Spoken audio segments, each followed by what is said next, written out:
Maybe this is the warning you keep pretending you didn't notice. That strange feeling in your chest, that sudden hesitation, that quiet thought telling you something has to change before you keep walking down the same road. Funny how people can ignore 100 obvious signs and then call the consequences a surprise. You don't need thunder from the sky or some dramatic voice announcing your destiny. Sometimes the warning is much quieter. A door that keeps closing. A relationship that keeps draining you. A habit that keeps stealing your time. An opportunity you keep postponing because you're afraid of what happens if you actually take it seriously. Maybe you call it coincidence. Maybe you call it bad timing. Maybe you tell yourself you'll deal with it tomorrow. Tomorrow again. That magical place where every problem supposedly disappears while you continue doing exactly what created it. And maybe this isn't about predicting some terrible event. Maybe the warning is simply a reminder to wake up, to pay attention, to stop walking against what you already know is right for your life. If your faith is telling you to slow down, reflect, repent, change direction, or leave something harmful behind, don't treat that feeling like an inconvenience. Take it seriously without turning every coincidence into a supernatural message. Use wisdom. Look at your choices. Look at the consequences. Ask yourself what you've been ignoring, because facing it would require courage. Sometimes the warning isn't about something coming toward you. It's about something inside you that needs to change before you keep repeating the same mistake. And that's where things get uncomfortable, because nobody can make that decision for you. People can advise you. They can pray for you. They can warn you.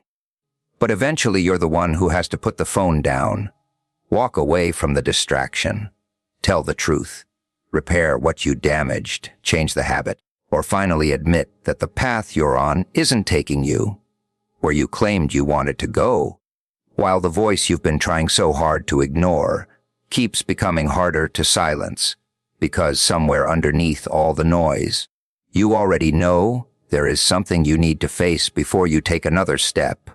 Maybe the warning isn't loud, because you're supposed to notice it before everything becomes obvious. That's the uncomfortable part.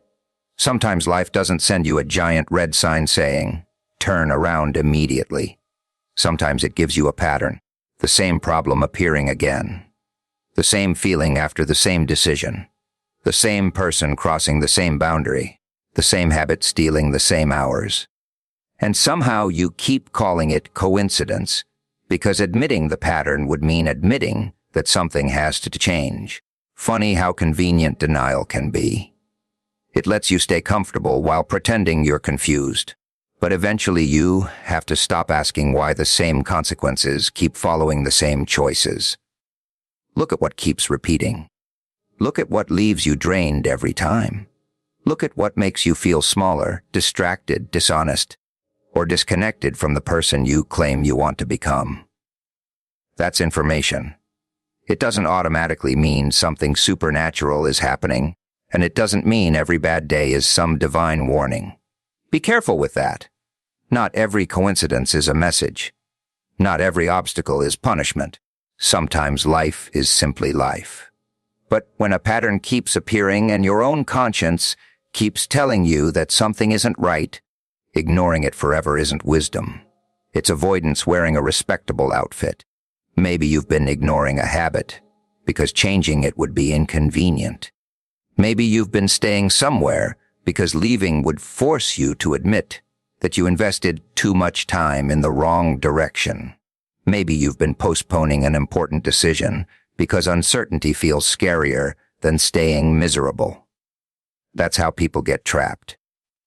They don't always choose the wrong path because they love it. Sometimes they stay because the next path is unknown, and the unknown can make a familiar problem look strangely comfortable. So pay attention. Not with panic, not with superstition, with honesty. Ask yourself what the evidence is showing you. Ask what your actions are producing. Ask whether the direction you're moving in matches the values you say matter to you.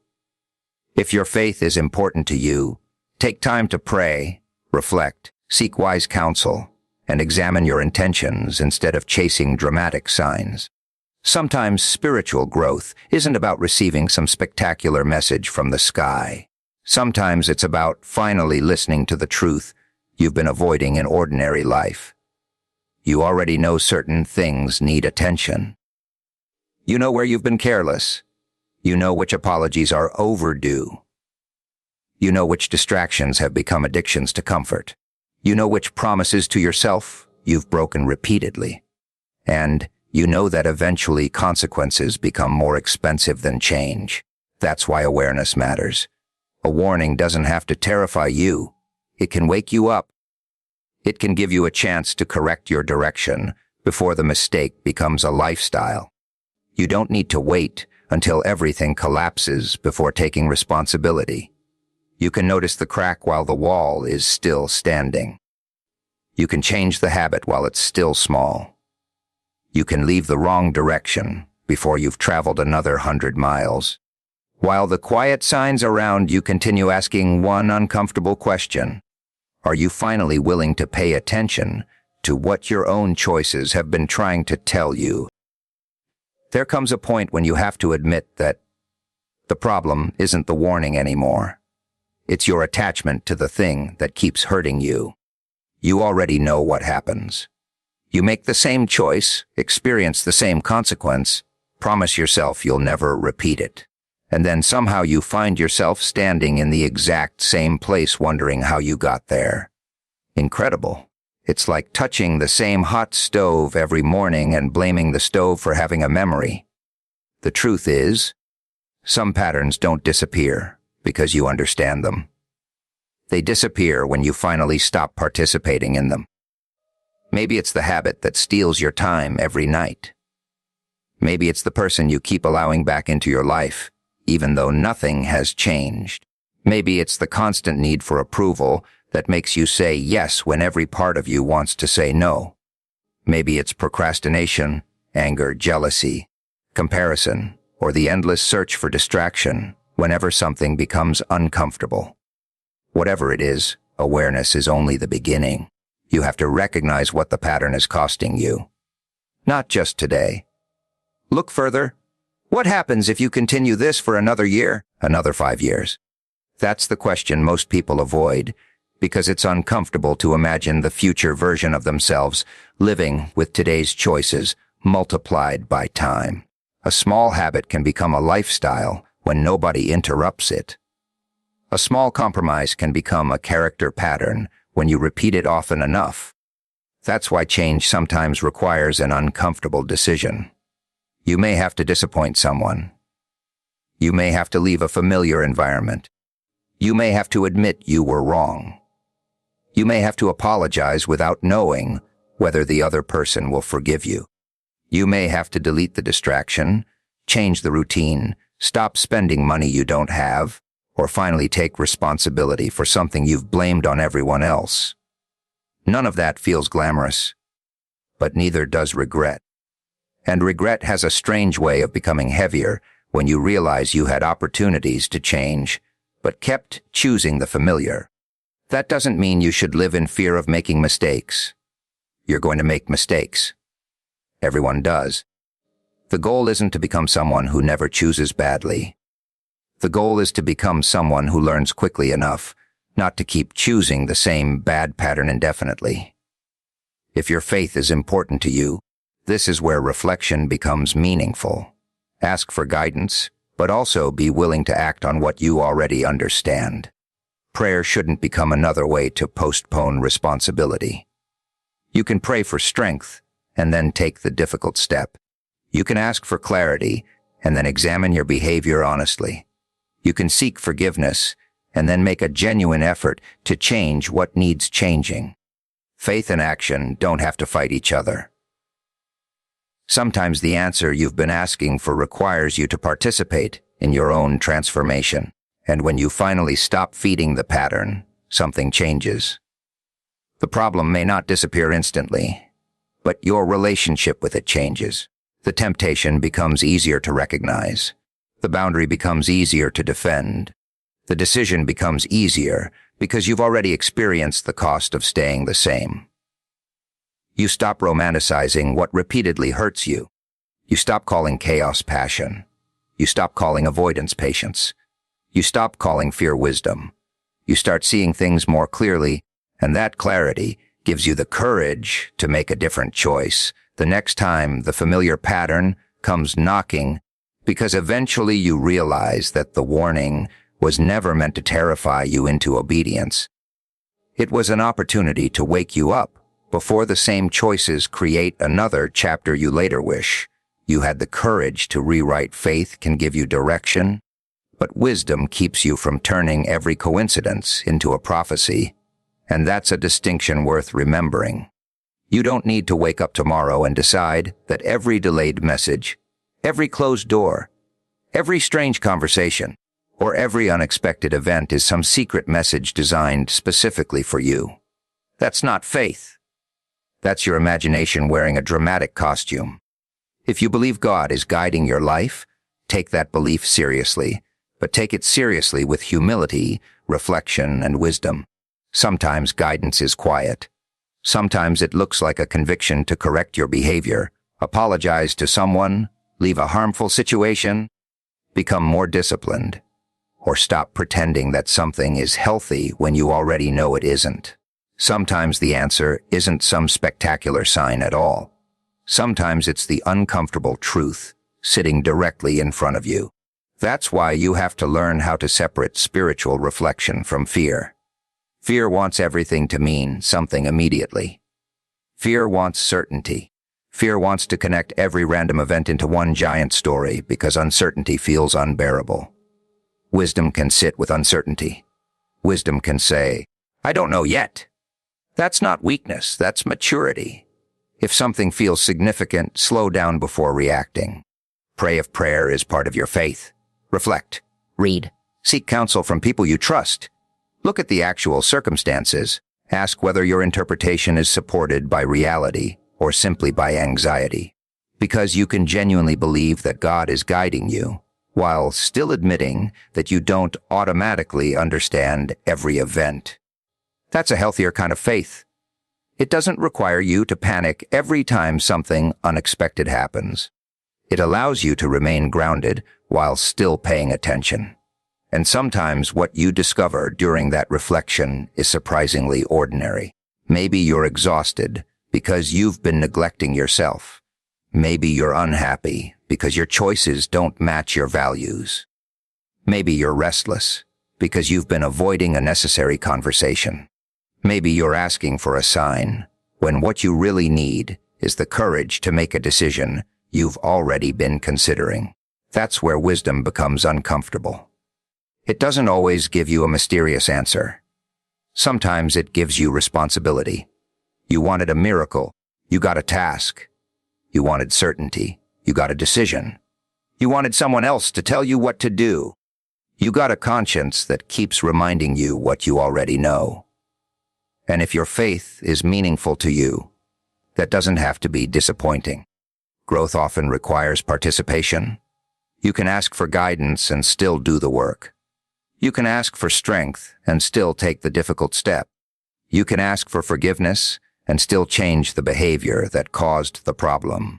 You can ask for peace and still walk away from the environment that keeps destroying it. That's not replacing faith with action. That's allowing faith to influence action. Just don't become obsessed with finding hidden messages in everything. That can pull you away from the very wisdom you're trying to pursue. Stay grounded. Check the facts. Listen carefully. Consider different explanations. Talk to someone mature enough to challenge you, instead of simply telling you what you want to hear, and then make the best decision you can with the information available. You don't need absolute certainty before taking every step. Sometimes you simply need enough clarity to take the next responsible one, while keeping your faith strong enough to guide your values, your mind clear enough to question your assumptions, and your judgment grounded enough to recognize that not every coincidence is a warning, not every obstacle is punishment, and not every unexpected event requires fear, because sometimes the most meaningful guidance arrives through ordinary wisdom, repeated lessons, honest reflection, and the quiet realization that the change you've been praying for may require you to become an active participant in it, rather than waiting for the universe to make every decision for you. Don't return just because they finally understand your value. That's the trap. They lose access to you, reality becomes uncomfortable, and suddenly the phone starts ringing with those sweet little sentences people somehow discover only after you've stopped rescuing them. We need you. Things aren't the same without you. Can you just come back and help? Oh, now we're important. Funny how appreciation sometimes arrives exactly when convenience disappears. But listen carefully. Their realization doesn't automatically create an obligation for you. You are allowed to hear them without returning. You are allowed to forgive without reopening the same door. You are allowed to care about someone and still decide that being around them is unhealthy for you. That's not cruelty. That's a boundary. Because if you return to the exact same environment with the exact same expectations, the same pattern will eventually return too. They may appreciate you for a week. They may promise everything will be different. Everyone is suddenly very sincere when they're dealing with the consequences of losing your help. But promises are cheap when circumstances are uncomfortable. What matters is what changes after the pressure disappears.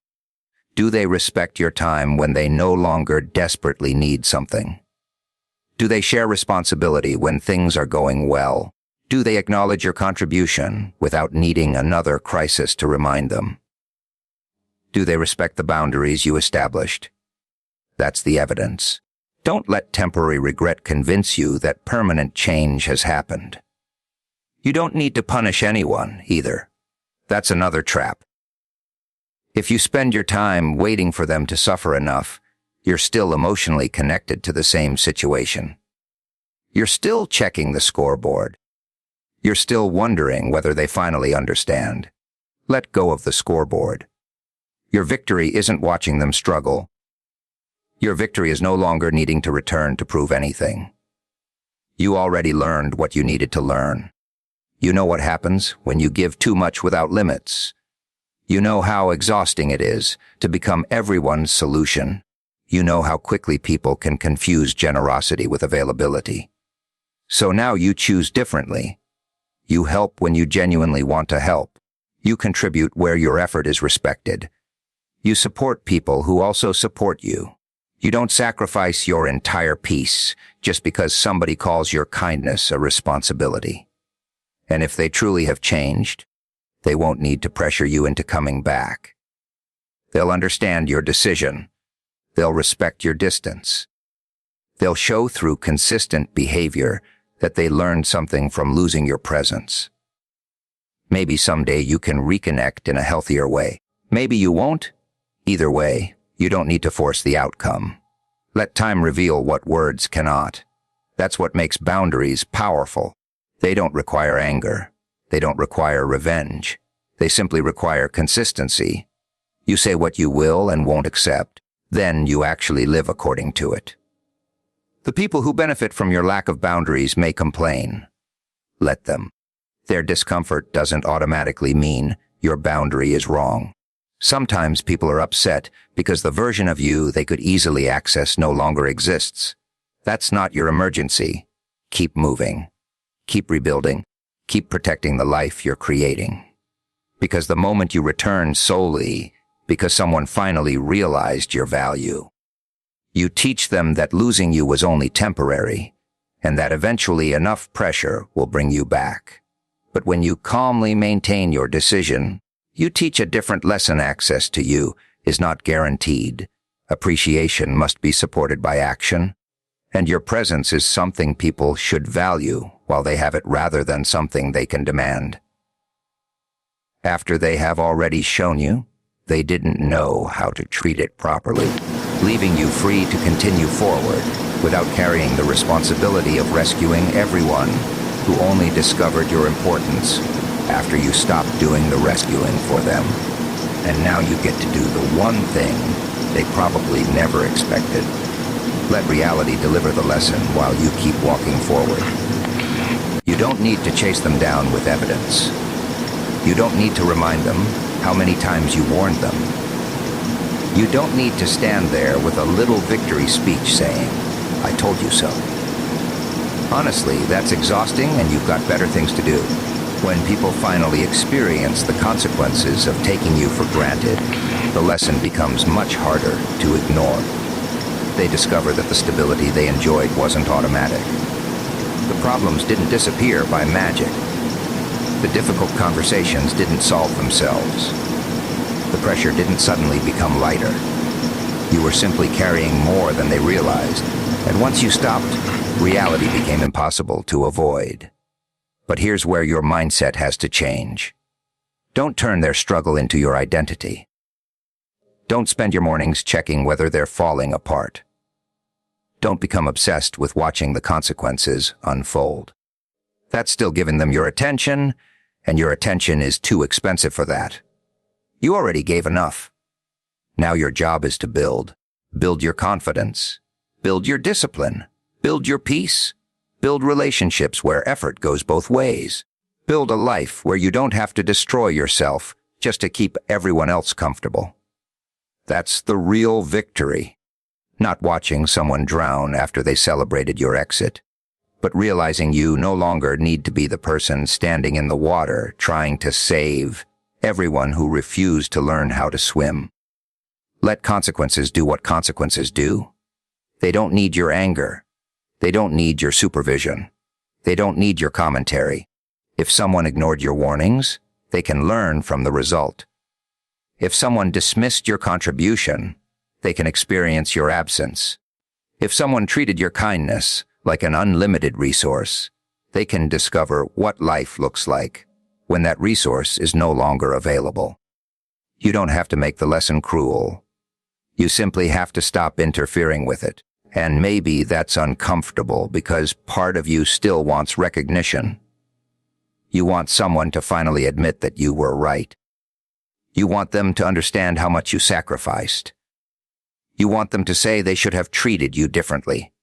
That's human. But don't make your healing dependent on an apology that may never come. Sometimes closure isn't someone admitting they hurt you. Sometimes closure is realizing you don't need their confession to know what happened. You know what you experienced. You know what you tolerated. You know what you learned. And now you know what you won't repeat. That's enough. So keep your distance if distance is necessary. Keep your boundaries if boundaries are necessary. Keep your heart open without handing everyone the keys. Keep your standards high without becoming arrogant. Keep moving without needing the people from your past to understand every step. Because one of the strongest forms of revenge is becoming completely unavailable to the version of yourself that used to beg for appreciation, overextend yourself for acceptance, and confuse being needed with being valued, while the people who once celebrated your departure gradually discover that your absence wasn't the punishment you designed for them.